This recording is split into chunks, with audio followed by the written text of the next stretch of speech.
El atentado de Sarajevo contra los archiduques de Austria probablemente haya sido el atentado con consecuencias más terribles de toda la historia, en el sentido en que dio inicio a la Primera Guerra Mundial y a toda la terrible etapa que Europa vivió entre 1914 y 1945.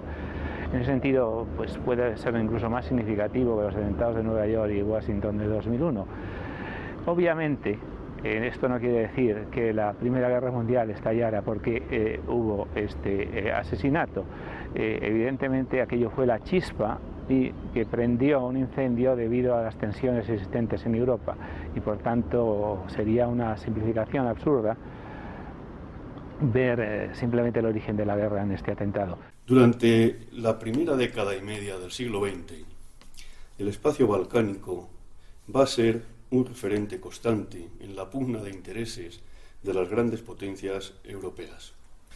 Todo esto se proyecta sobre un nacionalismo eslavo frente a la larguísima, tremenda dominación otomana, que ha supuesto un sometimiento no solo material, sino también espiritual, a unas formas que chocan rotundamente con las creencias y con los intereses de ese mundo eslavo.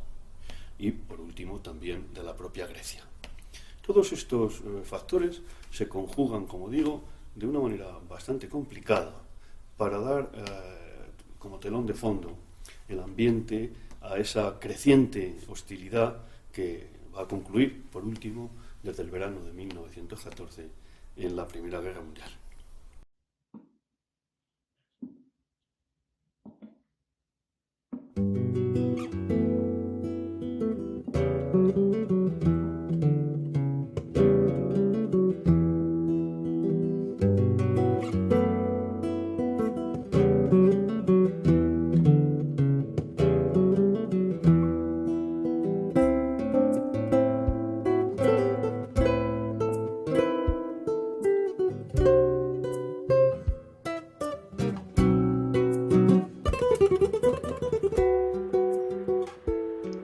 El 28 de junio de 1914 fue un domingo soleado y muy cálido. A pesar de la esperada llegada de Francisco Fernando a Sarajevo, en las calles no había mucha gente.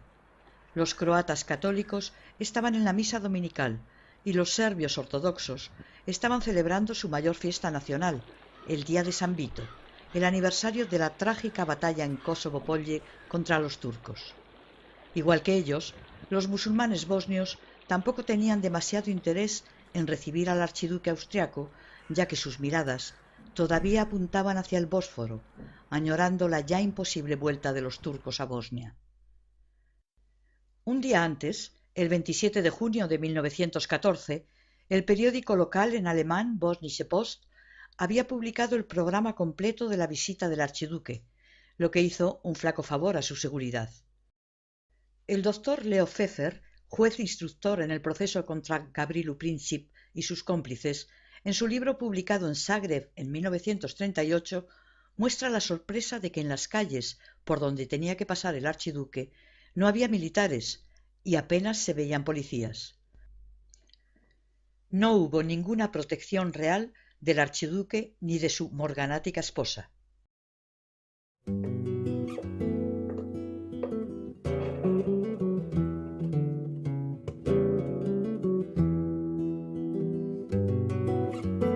A las 7:30 de la mañana, Nedeljko Chabrinovich, empleado de una imprenta local, guardó la bomba de mano que había traído de Belgrado un mes antes debajo de su camiseta y salió a la calle. Visitó a un fotógrafo y encargó un retrato suyo diciéndole que iba a viajar fuera de la ciudad y que deseaba dejar un recuerdo a su hermana, ya que no sabía cuándo volvería. A las 9 de la mañana se celebró una misa en una habitación especialmente acondicionada para la ocasión en el Hotel Bosnia en Ilidža, pequeño balneario a las afueras de Sarajevo, donde Sofía, la esposa del archiduque, estaba esperando el regreso de su marido de las maniobras militares que éste supervisaba en Bosnia y donde pasaron su última noche. Debido al carácter morganático de su matrimonio, ella no podía acompañar a su marido en los actos o viajes oficiales, pero esta vez dado que era el aniversario de su boda, le fue concedido un permiso especial.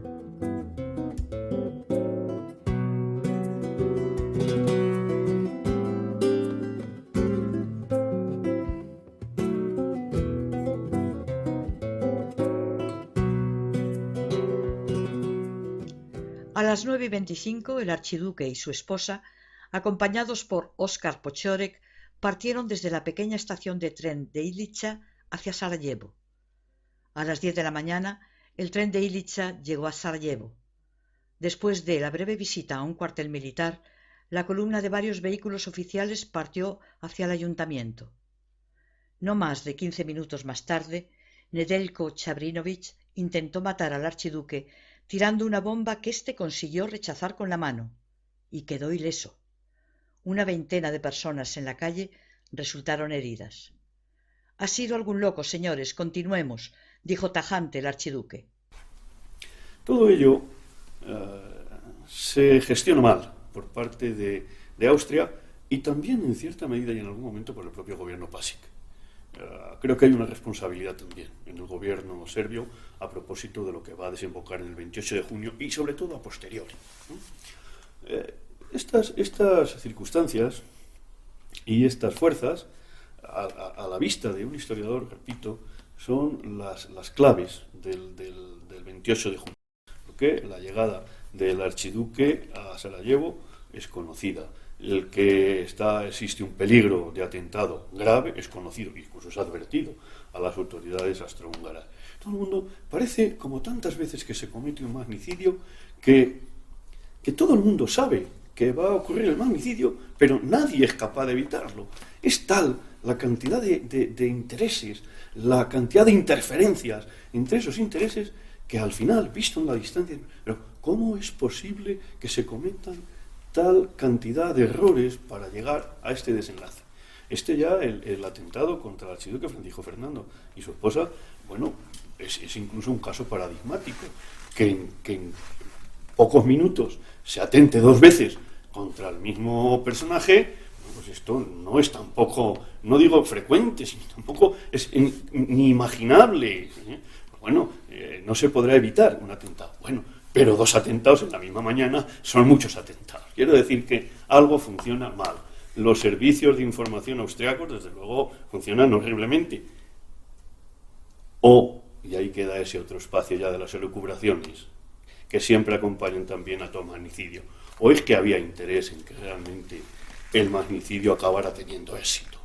Lo que hay que tener en cuenta es que en aquellos tiempos el magnicidio era mucho más fácil que ahora. Era relativamente fácil para alguien acercarse con un cuchillo, como el que mató a McKinley o el que mató al presidente francés Sadi Carnot, o con una pistola, como se utilizó en Sarajevo, en el asesinato de Cánovas del Castillo en España.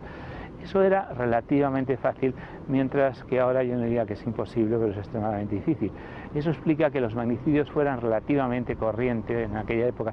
Normalmente no tenían consecuencias. Moría un rey, le sucedía a su hijo, moría un presidente de la República, se elegía otro.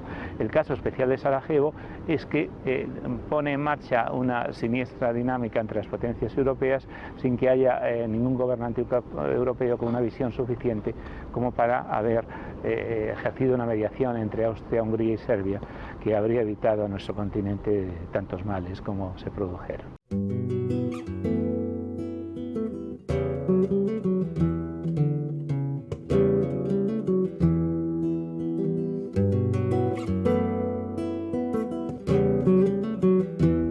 Después de la recepción, Francisco Fernando, según su ministro Leon Biliński, preguntó a Oskar Potiorek sobre la posibilidad de nuevos intentos de atentado, pero éste la negó categóricamente.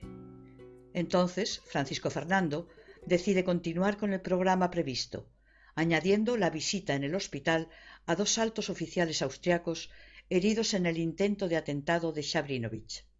A las 10:45 sale de la Junta Municipal en el tercer coche de una columna de 6 y a toda velocidad se dirige hacia el hospital, pero debido a un error de la ruta del primer coche, Potiorek ordena que toda la columna se pare para tomar la dirección correcta. Justo en ese sitio estaba Gavrilo Princip.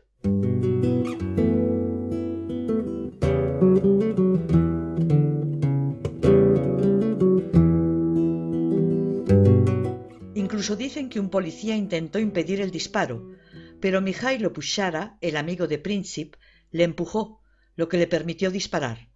Ferdinand Ber, otro compañero de Princip, también intentó protegerle de los golpes de la policía y de la gente, por lo que fue arrestado. Una de las más conocidas fotos de los momentos inmediatamente posteriores al atentado erróneamente fue atribuida a la detención de Princip, aunque en realidad quien en ella aparece es Ber.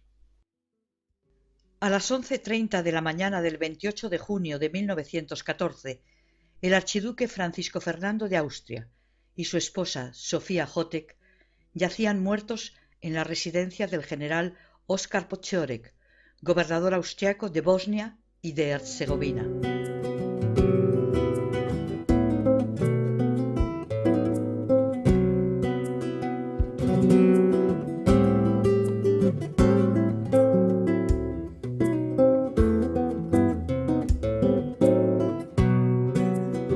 Gavrilo Princip, al igual que sus cómplices, a esas horas ya estaba detenido. Siempre dijo que lamentaba la muerte de Sofía y que aquella bala iba dirigida a Potiorek. Viena no tardó en acusar a Serbia como único culpable del atentado, creando así un pretexto idóneo para la próxima y tan largamente planeada agresión contra el pequeño país balcánico. No habían pasado ni 10 horas desde el atentado y en Sarajevo, Zagreb y otras ciudades eslavas del imperio que posteriormente formarían la nueva Yugoslavia, se organizaron demostraciones masivas contra los serbios y contra sus propiedades, estimuladas cuando no organizadas por el clero y el propio Estado austriaco. En la propia Viena, el asesinato no había provocado una gran consternación. El archiduque no era un hombre muy querido, como consecuencia de su intolerancia, que en algunos aspectos rozaba el fanatismo. Era un soldado que quería cambiar los rígidos cimientos de un imperio centenario, odiado en Hungría y poco querido en la propia corte vienesa. Su tío Franz Joseph, al enterarse de la muerte de su heredero, dijo que la fuerza mayor había cimentado el sistema que él mismo era incapaz de salvar. El conocido escritor austriaco Stefan Zweig, en su autobiografía El mundo de ayer, describe así la Viena de cuando se supo la noticia. A Francisco Fernando le faltaba lo más importante para ser realmente popular en Austria: afabilidad personal, encanto humano y buenas maneras en el trato social. Yo lo había observado a menudo en el teatro. Permanecía sentado en su palco, imponente y repantingado, con sus ojos de mirada fija y fría, sin dirigirlos hacia el público ni una sola vez con simpatía, ni animar a los actores con afectuosos aplausos. Nunca a nadie le había visto sonreír. No existía ninguna fotografía suya donde apareciese con ademán distendido. No tenía afición por la música ni sentido del humor, y la mirada de su esposa encerraba la misma displicencia. Un aire gélido rodeaba a esa pareja. Se sabía que no tenían amigos, que el viejo emperador odiaba al príncipe de todo corazón, porque éste era incapaz de disimular con tacto su impaciencia de heredero por subir al trono. Mi presentimiento, casi visionario, de que aquel hombre de nuca de bulldog y ojos fríos e inexorables sería la causa de alguna desgracia, no era, pues, tan solo personal, sino que lo compartía toda la nación. Por esta razón, la noticia de su asesinato no despertó ningún sentimiento profundo. Al cabo de 2 horas ya no se observaba señal alguna de auténtica aflicción. La gente charlaba y reía, y por la noche la música volvió a sonar en todos los locales.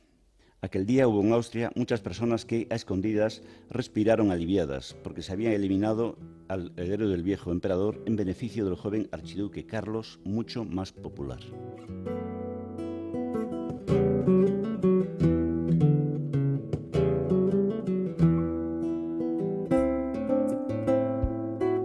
Tras la batalla perdida de Kosovo de 1389, los serbios, desmoralizados, no pudieron contener a los otomanos, aunque estos tardaron 7 décadas más en conquistar todo el territorio serbio. En 1463 conquistarían la actual Bosnia.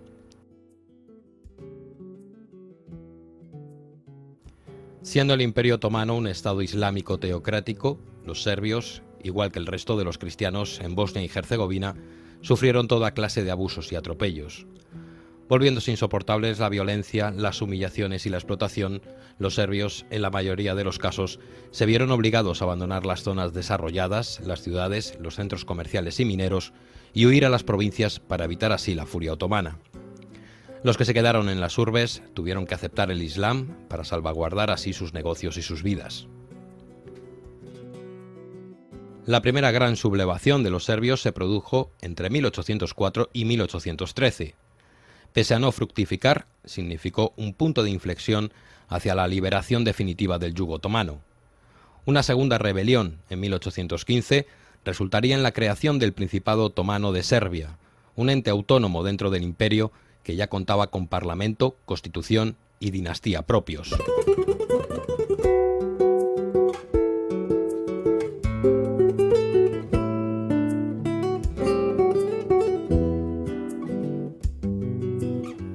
En 1875 se sublevaron los serbios de Herzegovina, en la que se conocería como la insurrección de Nevesinje.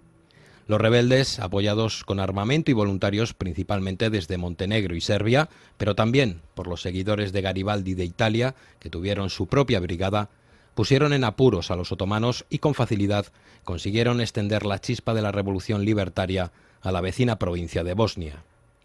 La inestabilidad derivó en la guerra serbio-turca y posteriormente ruso-turca, que terminó con los rusos a las puertas del Bósforo y con un reparto de los Balcanes muy favorable para el eterno satélite ruso en la zona, Bulgaria.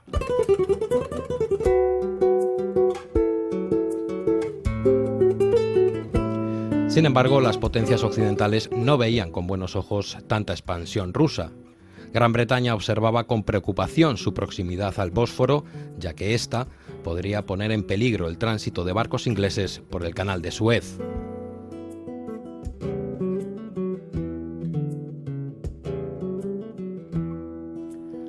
En 1878 el Congreso de Berlín, que pretendía reorganizar la región tras la guerra ruso-turca y armonizar los intereses de Inglaterra, Rusia y Austria-Hungría en la zona, resultó en el reconocimiento definitivo de Serbia y en la ampliación de su territorio hacia el sur.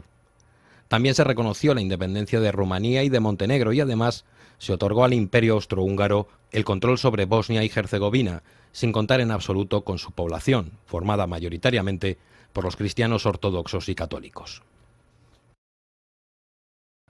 Los acuerdos del Congreso obligaron a Rusia a retroceder de los Balcanes, lo que tras las victorias militares causó frustración. Los otomanos calificaron las sublevaciones y guerras en la región balcánica como fruto de las injerencias extranjeras con el fin de conseguir la retirada turca de esta zona estratégica. Gran Bretaña, a través de su ministro Disraeli, hizo la defensa muy firme del status quo en los Balcanes, mostrando abiertamente su animosidad hacia sus pueblos, especialmente contra los serbios, cuya guerra libertaria contra los turcos, según él, había violado todos los principios del derecho internacional, de la moral y de la honradez. Gran Bretaña salió muy satisfecha del Congreso de Berlín. De un lado, frenó el avance de la influencia rusa y de otro, aún más importante, diluyó la alianza de los tres zares firmada en 1872 entre Alemania, Austria y Rusia. En aquella época, la industria alemana ya había superado a la francesa y lo que buscaba eran nuevos mercados. Uno podría haber sido la enorme Rusia con su numerosa población, algo que por parte de Inglaterra fue visto como una amenaza. Que los temores británicos no eran infundados se confirmó con la llegada del Kaiser Guillermo II al trono alemán. Él adoptó una nueva política mundial llamada Weltpolitik, que, apartado Bismarck de la Cancillería, buscaba el futuro político de Alemania en la reconstrucción de su hegemonía mundial. Las primeras consecuencias de este nuevo rumbo alemán fueron el distanciamiento inmediato de Rusia y la tensión constante en las relaciones con Gran Bretaña, provocada por la feroz lucha económica y planes de expansión naval germanos. A su vez, iban formándose las alianzas que pretendían contrarrestar la no disimulada agresividad germana. La primera fue la Alianza Franco-Rusa de 1893, seguida por la Alianza Franco-Británica de 1904 y el Acuerdo Anglo-Ruso de 1907, que terminaron por configurar la Triple Entente. Además, desde 1908, Austria ha conculcado los acuerdos del Congreso de Berlín de 1878, por el que tenía la administración de las provincias de Bosnia y Herzegovina. A partir de 1908 las incorpora al imperio, como parte del imperio, es decir, va mucho más allá de una mera administración. Esto supone para Serbia, lógicamente, una profunda insatisfacción, un desengaño y una situación de crispación permanente. En la propia Serbia, el siglo XX arrancó con una grave crisis política que culminó el 10 de junio de 1903 con el atentado contra el rey Alejandro Obrenović y su esposa, lo que hizo posible la vuelta de la dinastía Karađorđević. El nuevo rey, Pedro I Karađorđević, consiguió en muy poco tiempo grandes avances. Modernizó el país impulsando la economía y fomentando la alfabetización del pueblo. El resurgir de Serbia se convertía en un estímulo para todos los eslavos de los dos imperios, el otomano y el austrohúngaro, a la vez que despertaba la desconfianza entre los turcos y muy especialmente en Viena.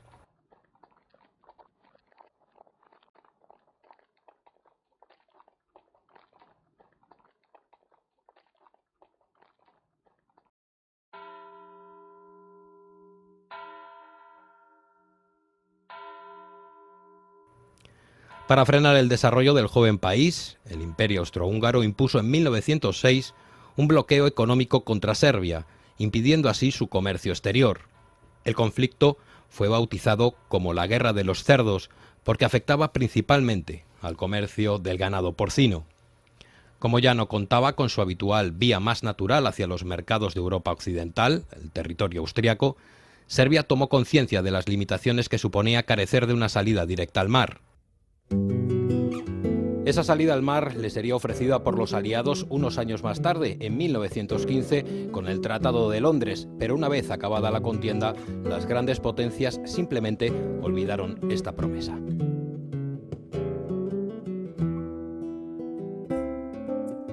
El tema del acceso serbio al mar recobrará actualidad en 1918 cuando el presidente estadounidense Wilson, en sus conocidos 14 puntos, reclamara literalmente la concesión de un acceso al mar a Serbia y arreglo de las relaciones entre los estados balcánicos de acuerdo con sus sentimientos y el principio de nacionalidad.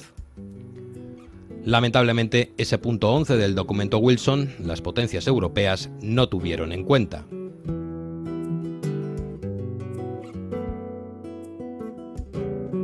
Después de la Guerra de los Cerdos, el malestar del pueblo serbio se acentuó con la ya mencionada anexión de Bosnia y Herzegovina en 1908 por parte del Imperio Austrohúngaro. Era prácticamente una declaración de guerra encubierta porque despertó la hostilidad de los serbios y vulneró, además, el equilibrio internacional de la región. La crisis causada por la anexión se profundizó aún más debido a las continuas persecuciones de eslavos, especialmente serbios, en el territorio bosnio por parte de Viena. En 1912 estalló la Primera Guerra Balcánica. La alianza militar entre Montenegro, Bulgaria, Grecia y Serbia consiguió derrotar al ejército turco y expulsar a los otomanos de la península. Sin embargo, para impedir que los países vencedores completasen sus objetivos, entre ellos muy especialmente el de conseguir salidas al mar Adriático, Austria e Italia, apoyadas por los demás países europeos, decidieron formar en el oeste de los Balcanes y a lo largo de la costa adriática un nuevo estado inexistente hasta entonces. Nacía así Albania.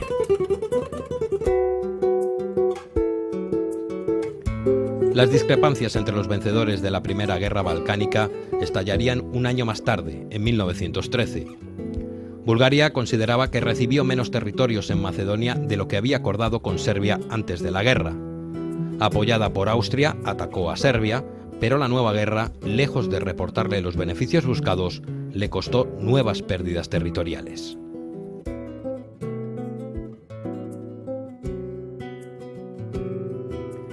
El oportunismo inglés, el dolor turco y ruso por las derrotas, la indecisión de Francia, las imparables aspiraciones imperialistas de Alemania, el hundimiento de los planes de expansión austríaca hacia el este, la frustración de las aspiraciones unificadoras de Serbia y el final definitivo del Imperio Otomano en Europa impedían imaginar una solución que podría satisfacer a todos. Tras el Congreso de Berlín y las posteriores guerras balcánicas, el camino hacia el trágico 1914 ya estaba cimentado.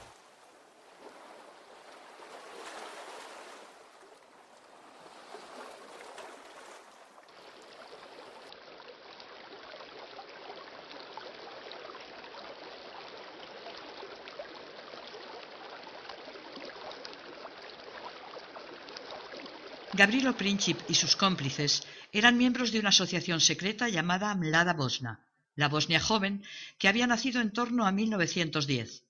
Formada según el modelo de la joven Italia de Mazzini, la joven Bosnia agrupaba principalmente a serbios, pero en sus filas también había musulmanes y croatas de orientación pro-yugoslava que en Serbia veían lo que para Italia fue el Piamonte. Era esta una organización bastante descentralizada y sin un programa definido y escrito. Sus miembros eran mayoritariamente obreros y estudiantes, distribuidos en prácticamente todos los territorios del Imperio Austrohúngaro, habitado por los eslavos del sur. Las actividades revolucionarias no fueron sus únicos intereses. En realidad se oponían a casi todas las instituciones de la sociedad de la época. Religión, educación, literatura, Estado, familia, tal y como se entendían entonces, eran objeto de su lucha. A pesar de la diversidad de sus intereses y su indudable espíritu emancipador, no eran comparables con los movimientos similares surgidos en Italia, Alemania o Rusia. En Bosnia y en Herzegovina las condiciones eran muy diferentes.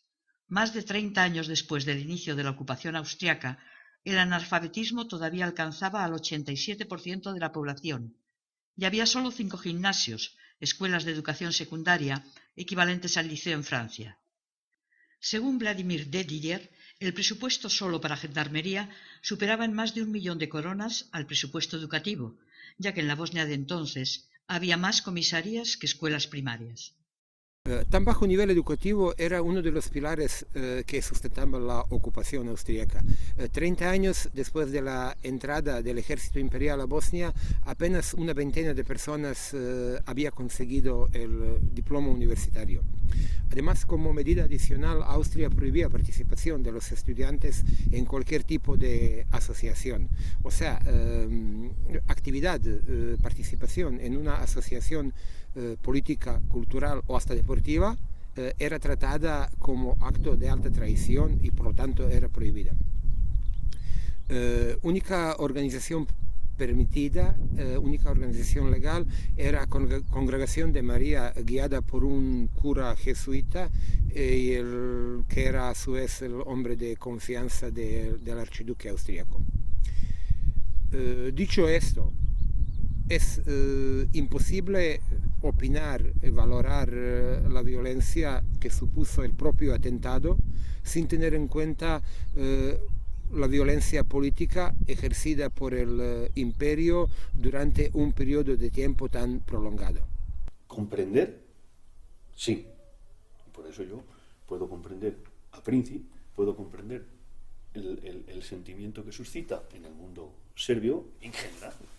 Y puedo entender también la explotación que hace el mundo austrohúngaro, germánico en general, etcétera, etcétera, en otra clave, totalmente. La puedo comprender, pero no la puedo justificar.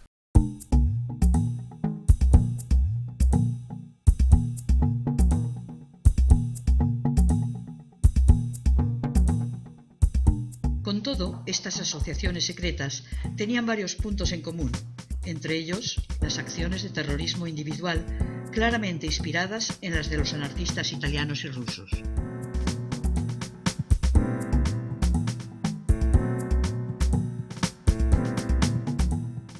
Para los jóvenes pro-yugoslavos de Bosnia, Bogdan Zerajic, un estudiante que en el día de la apertura de la Asamblea Bosnia fracasó en su intento de atentar contra el general Bareshanin y acto seguido se suicidó, se convirtió en el modelo del sacrificio nacional. Bareshanin, siendo el gobernador de Bosnia y de Herzegovina, defendió la idea de poner a Serbia en un estado de dependencia de Viena parecido a la relación entre Baviera y Alemania. El ejemplo de Zerajic se convirtió en el camino a seguir en la lucha libertaria. En este entorno político nacional creció y se formó Gavrilo Princip.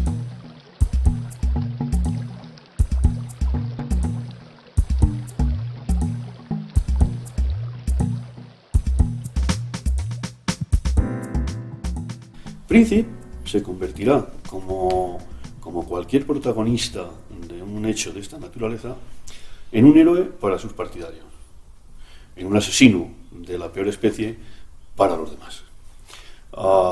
Los medios de comunicación y de opinión austrohúngaros y alemanes y de alguna parte de Europa, más o menos en general, pues adoptarán esta teoría, este planteamiento. Un asesino bosnio-serbio, aunque tenga nacionalidad austrohúngara precisamente por eso, pues ha asesinado al archiduque y a su esposa y se carguen las tintas en lo que es un crimen evidentemente condenable. Bueno, para otros, obviamente, es lo mismo que el propio Gavrilo Princip perseguía, lo mismo que el propio Gavrilo Princip quería. Es el patriota que se ha sacrificado por lograr que avance la libertad de su país, en este caso de su país, es evidente que es Serbia, y que por extensión es el mundo eslavo de los Balcanes. Los miembros de la Bosnia joven, formados en la literatura anarquista rusa, habían decidido responder a la violencia política de la monarquía con medios revolucionarios, acelerando así el proceso de la unificación nacional. Se establecieron relaciones con una organización clandestina de oficiales del ejército serbio, Unificación o Muerte, popularmente llamada la Mano Negra. Esta fue fundada formalmente en 1910, pero ya con anterioridad tuvo sus actividades, sobre todo el atentado regicida del 1903, que culminó con el cambio de monarquía en Serbia, reemplazando la dinastía de los Obrenović, a la que se acusaba de estar sometida totalmente a Viena. El mensaje simple y directo que transmitía Mano Negra y que anteponía la lucha revolucionaria a la cultural caló fácilmente en los jóvenes estudiantes de Bosnia. Las armas usadas en el atentado contra el archiduque por los miembros de Bosnia joven se habían traído de Belgrado y entregadas por miembros de Mano Negra. Pero la actividad de esta organización no era el reflejo de la política oficial serbia. De hecho, su líder, el coronel Dimitrijević Apis, fue condenado a muerte y fusilado por el gobierno serbio unos años más tarde, en 1917.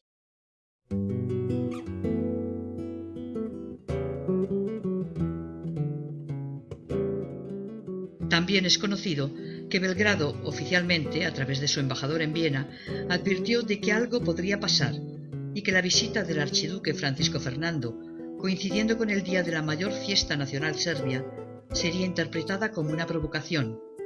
Pero la corte vienesa hizo oídos sordos a la advertencia.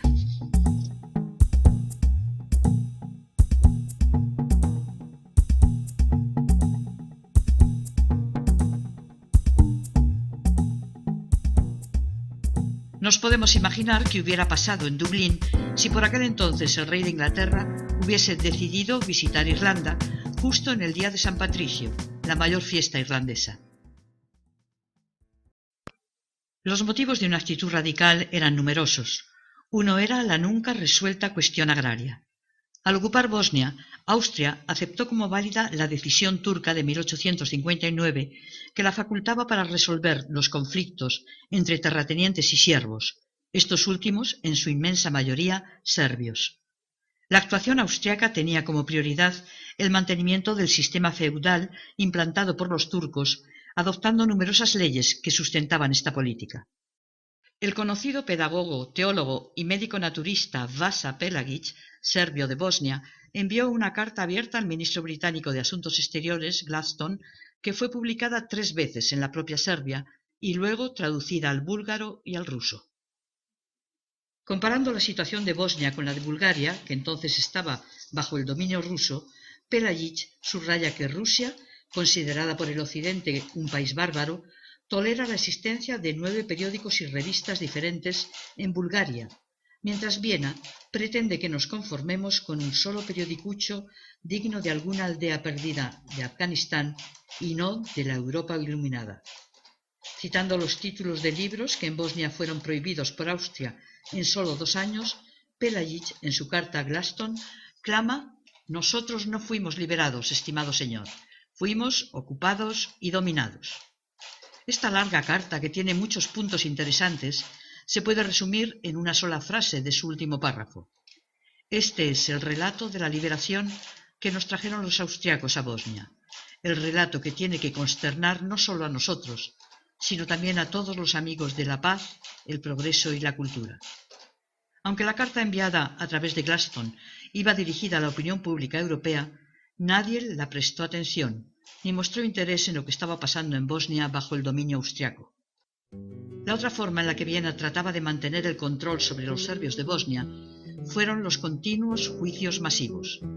Bajo el pretexto de supuestas actividades subversivas, se intentaba eliminar a la élite intelectual, económica y cultural de los serbios de Bosnia y de Herzegovina.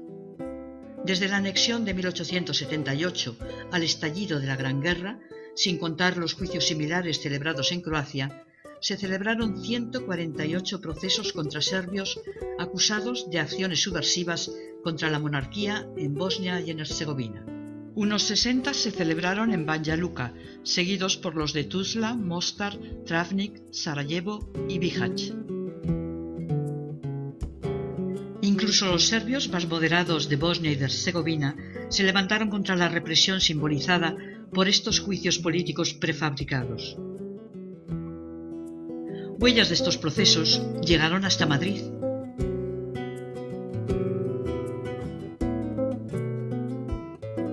El Archivo General del Palacio Real guarda documentación que demuestra la intervención del rey Alfonso XIII a favor de condenados en uno de estos juicios masivos contra serbios. Fue el proceso de Banja Luka, que se celebró ya bien iniciada la Primera Guerra Mundial en noviembre de 1915 y fue el mayor de 17 procesos parecidos celebrados durante la guerra. En el de Banja Luka fueron procesadas 156 personas, políticos, maestros, estudiantes, comerciantes, clérigos, abogados. 87 fueron condenadas a penas de cárcel de entre 2 y 20 años, pero otros 16 corrieron peor suerte. Fueron sentenciados a muerte.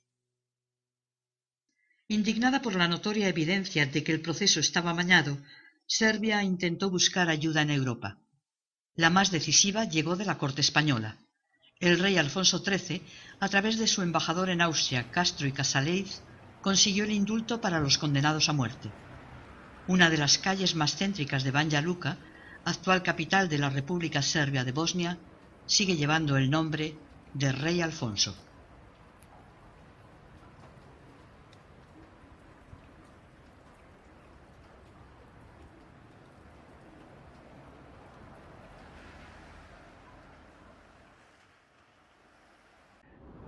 Si en este sentido fue un hecho bastante excepcional en la historia, en cambio, como magnicidio, fue algo que tiene muchísimos precedentes históricos y en los últimos 20 años había sido bastante común en Europa.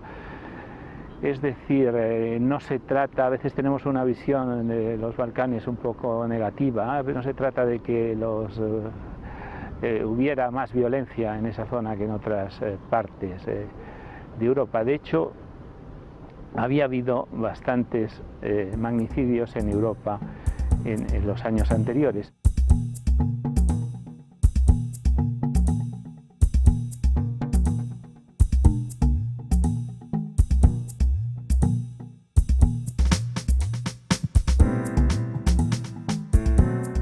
Gavrilo Princip, Bosnia joven, y el propio atentado no eran ninguna barbarie cometida por un pueblo balcánico no civilizado.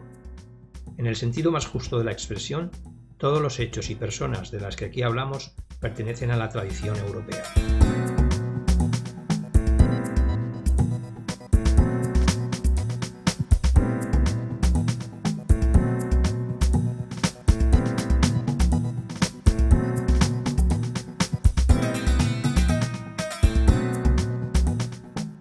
En aquella época, los atentados se cometían con mucha frecuencia y en prácticamente todo el planeta, sobre todo en Europa. Una de las obras más conocidas del romanticismo europeo del siglo XIX, Guillermo Tell, de Friedrich Schiller, habla sobre el tiranicidio cometido por un campesino, cuya flecha mata al cruel y sanguinario gobernador austriaco, que curiosamente era miembro de la familia de los Habsburgo, que dominaban entonces las tierras suizas.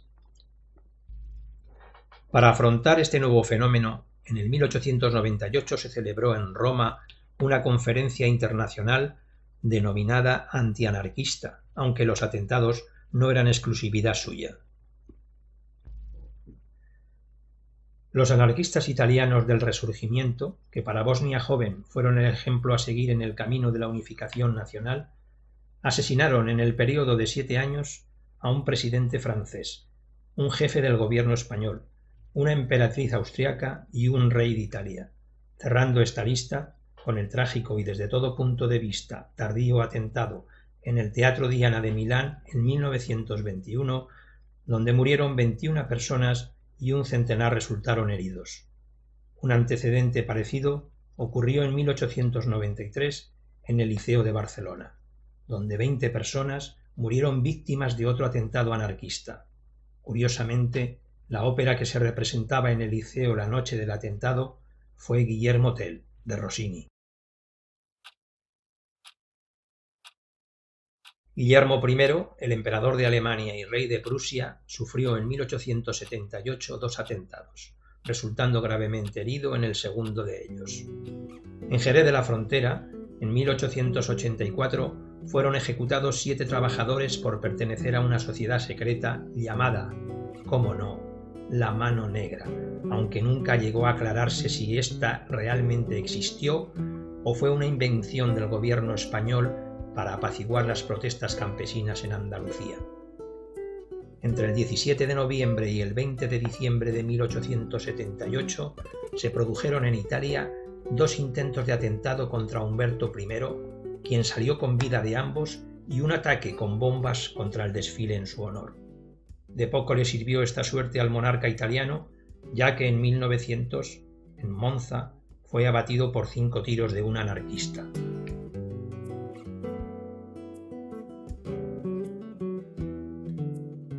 Los países más poderosos tampoco estuvieron a salvo. El zar ruso Alejandro II fue asesinado en 1881, al igual que el presidente de los Estados Unidos, William McKinley, que fue asesinado en 1901. España engorda esta larga lista de personajes destacados asesinados en aquella época con 4 presidentes: Prim, Cánovas, Canalejas y Dato, todos ellos asesinados en atentados ocurridos entre 1870 y 1921. En el vecino Portugal, el 1 de febrero de 1908, se produjo el atentado mortal en Lisboa contra el rey Carlos I y el del heredero al trono, el príncipe Luis Felipe de Braganza. Cerramos esta lista afirmando que no es ni detallada ni mucho menos completa, pero que claramente demuestra que en aquella época los atentados no eran hechos aislados. Por si fuera poco, los intereses austriacos de asegurarse una hegemonía en este sureste de Europa chocan principalmente contra Serbia. Su afán por construir un ferrocarril que en el fondo es fundamentalmente no solo una posible inversión, un posible negocio, sino una proyección de su capacidad para controlar militarmente la situación en algún momento, separando a Serbia de Montenegro, etcétera, etcétera, pues no deja de ser un permanente factor de rivalidad. Sintiendo esto como continuidad de la presión y por otro lado entusiasmados con los movimientos emancipadores que florecían en Europa, los eslavos en los Balcanes, pero sobre todo serbios de ambas orillas del río Drina, soñaban con su propia libertad. Ivo Andrić, entonces joven poeta rebelde, que posteriormente fue el diplomático del reino de los serbios, croatas y eslovenos, y premio Nobel de Literatura, con su obra más conocida, Un puente sobre el Drina, dibuja así el entusiasmo de los eslavos del sur en el principio del siglo XX. Ya verás, Fegin, insistía Gallus entusiasmado, tratando de persuadir a su compañero y como si todo fuese a suceder aquella noche o al día siguiente. Ya verás cómo levantaremos un Estado que será la más preciosa contribución al progreso de la humanidad.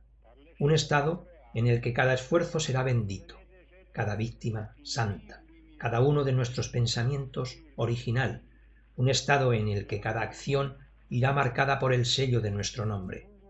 Entonces realizaremos obras que serán producto de nuestro trabajo libre y expresión del genio de nuestra raza. Obras en comparación con las cuales todo lo que ha sido creado durante los siglos de administración extranjera parecerá un revoltillo de juguetes ridículos. Construiremos nuevos puentes sobre los más grandes ríos y los abismos más profundos.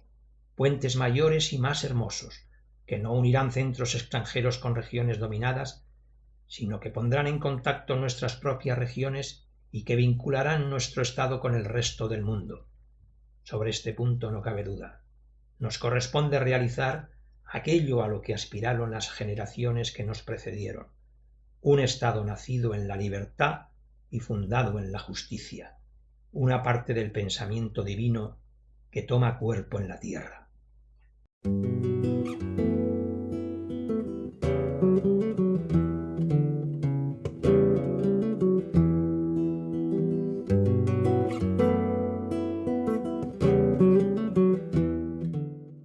El juicio contra 25 personas, directa o indirectamente relacionadas con el atentado, se celebró en Sarajevo entre el 12 y el 23 de octubre de 1914. A pesar del gran interés que despertó en el mundo, los medios autorizados que podían entrar en la pequeña sala del Tribunal Militar se reducían a los 3 periódicos locales, el Diario Croata y otros 2 publicados en alemán. Junto a ellos estaban presentes 2 periódicos húngaros y uno vienés. Todos los demás tendrían que haber buscado la información en las actas estenográficas del proceso, si el gobierno de Viena hubiese permitido que éstas se publicasen. Publicarlas significaría el reconocimiento de Viena de que la Serbia oficial no estaba detrás del atentado y que los motivos auténticos de este habían sido el extremo subdesarrollo y la opresión que sufrían los habitantes de Bosnia por parte del gobierno imperial.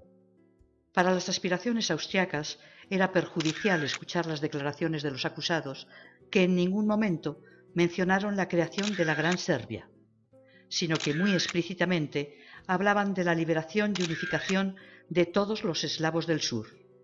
Nedeljko Čabrinović, por ejemplo, fue tajante cuando, respondiendo a una pregunta, dijo: Estos son nuestros ideales. Mi ideal es Yugoslavia.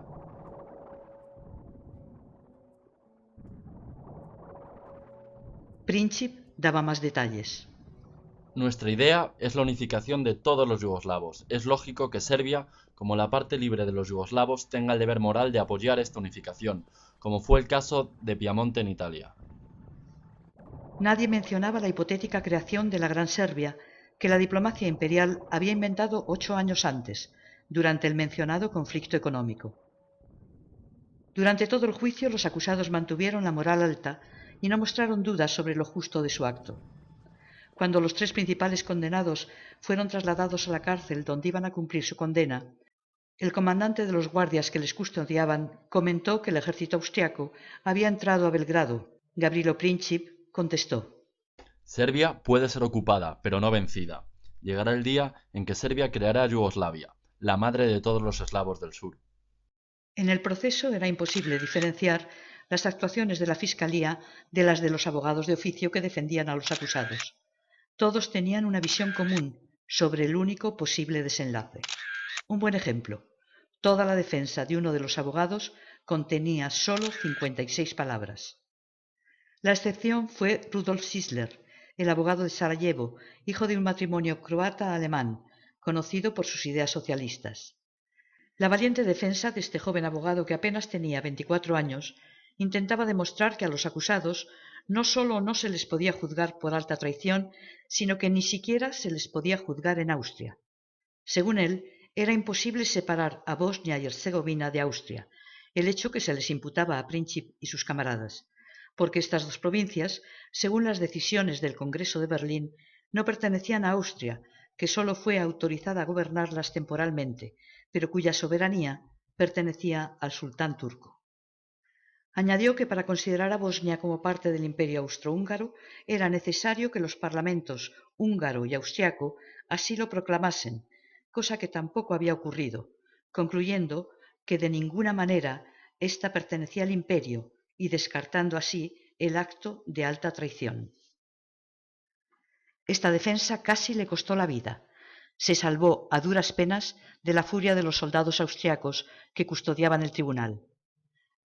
Nikola Mandić, uno de los jueces que después del proceso pidió que Sisler fuera procesado por un tribunal militar, durante la Segunda Guerra Mundial fue el vicepresidente del gobierno de la Croacia nazi de Ante Pavelić. Entonces, Sisler fue recluido en uno de los numerosos campos de concentración que existían en Croacia, pero su esposa alemana consiguió salvarle demostrando que no era judío. Obviamente, la defensa de Sisler no sirvió de mucho a sus defendidos. Cuando el 28 de octubre de 1914 los jueces entraron en la sala a leer el veredicto vestidos de negro, se sabía que leerían condenas a muerte. Princip, Shabrinovich y Gravez fueron condenados a 20 años de cárcel, ya que eran menores de edad y no podían ser condenados a muerte. Otros 5 fueron condenados a muerte y el resto a penas de cárcel de diferentes duraciones. 9 procesados fueron absueltos. Al mismo tiempo se celebraron otros numerosos procesos contra los miembros de la organización en toda Bosnia. Se descubrieron varios grupos estudiantiles en Dalmacia y Eslovenia que mantenían contactos con Bosnia joven y que fueron prohibidos y disueltos. Miles de serbios de Bosnia fueron procesados en juicios masivos que continuaron durante los años siguientes, ideados por el general Podgorek. Él también organizó una especie de milicias cuyo denominador común era el odio ciego hacia los serbios. Estas tropas, bajo el mando directo de Adem Aga Mesic, posterior mano derecha de Ante Pavelic, asesinaron a miles de serbios en todo el territorio de Bosnia. Ivo Andrić los describe así. Al día siguiente de la declaración de guerra a Serbia, una banda de Sukor empezó a recorrer la ciudad en todas las direcciones. Esta banda, armada a toda velocidad, tenía como misión ayudar a las autoridades a dar caza a los serbios. Estaba compuesta por cíngaros, borrachos y holgazanes, gentes en su mayoría enemistadas con la buena sociedad y en conflicto con la ley. Un tal Juso Kokoschar, un cíngaro sin honor y sin profesión determinada, a quien una enfermedad vergonzosa había comido la nariz cuando era un muchacho, estaba a la cabeza de una docena de desarrapados, armados con viejos fusiles provistos de largas bayonetas. Semejante individuo fue el que se hizo cargo del barrio del Comercio. El creador de estas tropas criminales, Oskar Podgorek, gobernador de Bosnia y Herzegovina, la persona que invitó a Francisco Fernando y su esposa a visitar Bosnia, y el hombre encargado de su seguridad, cuyos tremendos errores permitieron que estos fueran asesinados, en lugar de sufrir las consecuencias de su evidente incompetencia, fue ascendido. Le pusieron al frente del quinto y sexto ejército austriaco que pretendía conquistar Serbia. Después de varias derrotas contra un adversario militarmente muy inferior, finalmente, en diciembre de 1914, fue sustituido y jubilado. Se dice que hasta su muerte tenía graves problemas psicológicos y tendencias suicidas. A pesar de todos sus errores, un incompetente general austriaco no podía ser el causante de la guerra mundial. Tampoco lo puede ser un aspirante a poeta de la provincia más remota, embriagado por las ideas revolucionarias, que con solo 19 años de edad pretendía cambiar el rumbo de la historia. Para una guerra mundial se necesitan motivos mundiales. La memorable rapidez que mostraron las grandes potencias a la hora de declarar la guerra mutuamente después del atentado indica que éste a nadie pilló por sorpresa y que de alguna manera todos estaban esperando esa buena excusa. Científicamente no es válido y humanamente resulta deshonesto acusar a una sola parte de haber provocado esta hasta entonces inimaginable catástrofe que supuso de manera directa o indirecta el fin de varios imperios y con ellos de dinastías que parecía que iban a ser eternas. Con esta guerra, Europa perdió definitivamente su posición dominante en el mundo, buena parte del cual controlaba desde hacía siglos. Tampoco se puede ignorar el peso que las sociedades secretas tuvieron en la ejecución del atentado. La pistola que mató al archiduque pertenecía a un masón francés, maestro de esgrima en Belgrado, cuya relación con Bosnia joven y con Gavrilo Princip nunca se aclaró del todo.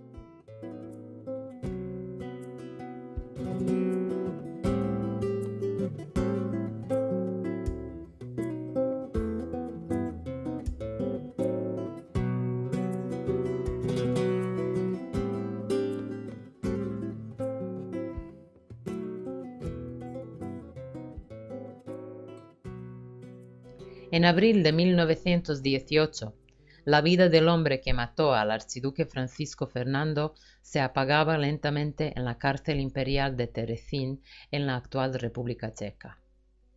Dr. Martin Pappenheim, el médico psiquiatra del ejército austríaco, tuvo la oportunidad de hablar con Gavrilo Princip varias veces entre febrero y junio de 1916. Notas de estas conversaciones fueron publicadas en 1926 y presentan a Princip como un hombre íntegro, mentalmente sano y con las ideas políticas claras, a pesar de su juventud. Pappenheim también describe el gran sufrimiento causado por las torturas en la cárcel austríaca.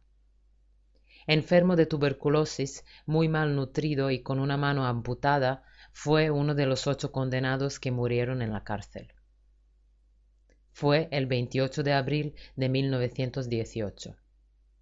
Tenía 23 años.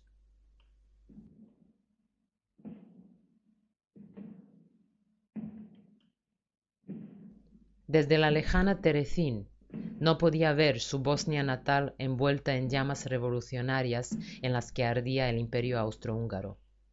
No podía saber que unos meses más tarde, el 1 de diciembre del mismo año, se iban a hacer realidad todos sus sueños políticos con la creación de la primera Yugoslavia. Por suerte para él, tampoco podía conocer el sufrimiento que le esperaba a su pueblo serbio en la Yugoslavia por la que él había luchado. Su propio hermano, Nikola, fue degollado por los Ustašas, ejército de la Croacia nazi, y su madre, que entonces tenía más de 80 años, tuvo que huir de su casa, evitando el mismo cuchillo. Seguramente no se hubiera imaginado que los ideales de unidad de los eslavos del sur, por los que él dio la vida, morirían ahogados en ríos de sangre derramada en la propia capital bosnia, Sarajevo, 8 décadas más tarde. Tampoco se hubiera imaginado entonces que un siglo después del atentado, en el Sarajevo de 2014, prácticamente no habría serbios.